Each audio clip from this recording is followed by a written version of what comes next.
Sometimes when we do these videos, these tag backs to show where every week we take a look at a blaster from the past to see what it can offer us today in the present. We do these with an air of professionalism. We wake up early, brush our teeth, have a square breakfast. My lord, would you like some jam? No, this is a hot dog. Okay, fine. Nautsku, how about some mustard? These are pancakes. I did that on purpose.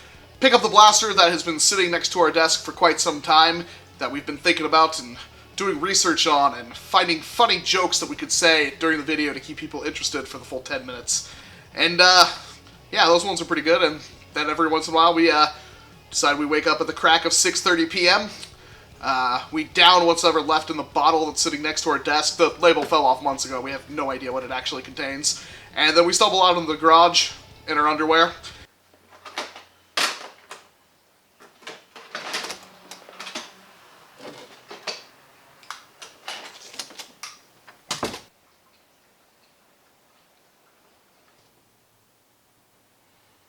Sup? Sup? Aren't you a little bit cold? Nah. And we sift through boxes, kind of cursing under our breath, trying to find a blaster to talk about. And I'll give you a guess as to which one of those videos this one is. However, there is a blaster that I found that we should probably talk about. We have talked about it before in the past, and to some limited capacity, but this time I think we should give it a formal tag back. And since we talked about something recent last time, let's talk about something not so recent. This is the Nerf Hyper Sight, is what you would say if you wanted to be completely wrong. I don't know why, for some reason they decided, hey, it's the Nerf Hyper Sight. Let's write that on the side of the blaster with the biggest sticker ever. I don't know why, because this is actually from the Hyper Sight line, a line that didn't even include that many blasters, most noticeably of which would have been the Lock and Load, which is that really comfortable yet really weird and really expensive pistol that honestly is pretty cool but not worth the price of admission. This is actually called the Nerf Expandablast from the Hyper Sight line, which is another one of those things where they write Nerf Hyper Sight, but they don't tell you. And I don't know why they did that. It's a very, very different blaster. It's a different color than anything you would be expecting, with this nice dark green teal color, and it just looks freaking cool. It looks like a massive, oversized pistol.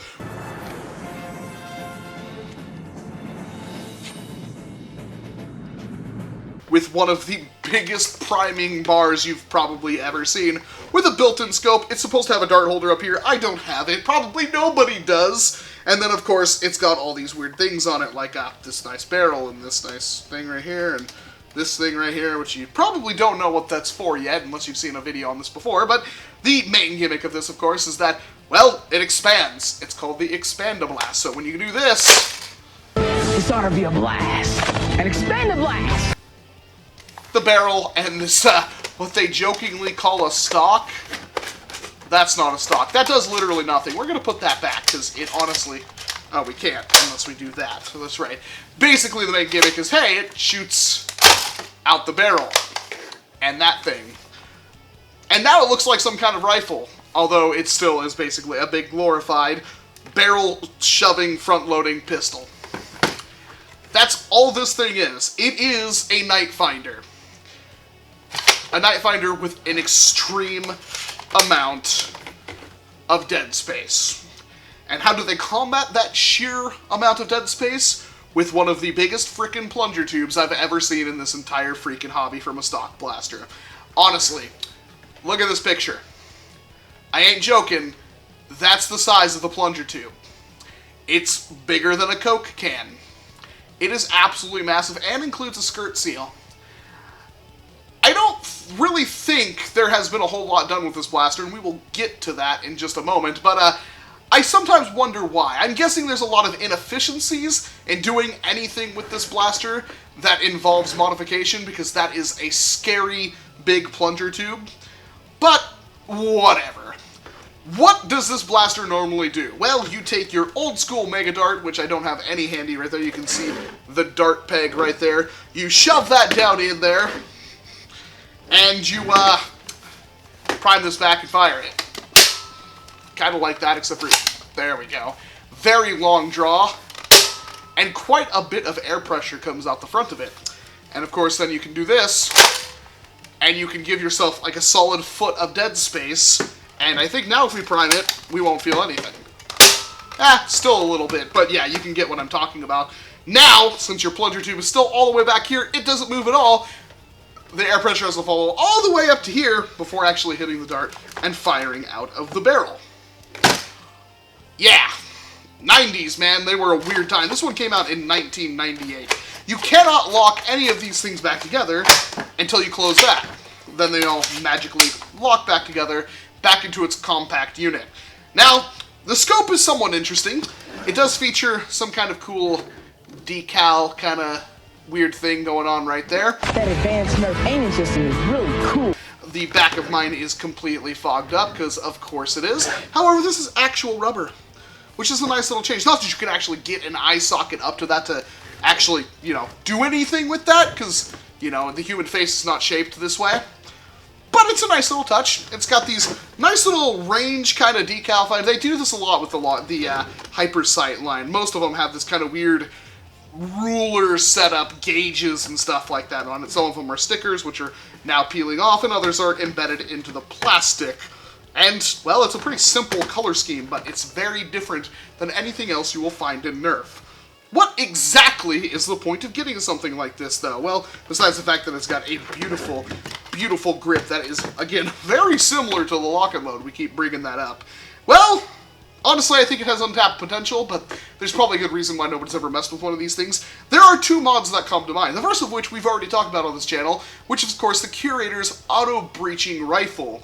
Now, that thing was built jankily and from the past, where you used hot glue for absolutely everything, and it needs to be rebirthed into the hobby, and I don't think he's done anything quite with it yet. If he does, you know, it would be awesome. But the idea of his auto-breaching rifle is that when you push that down, the breach actually opens up. He's cut a hole right there, and then you can just put your dart in there and slam that down.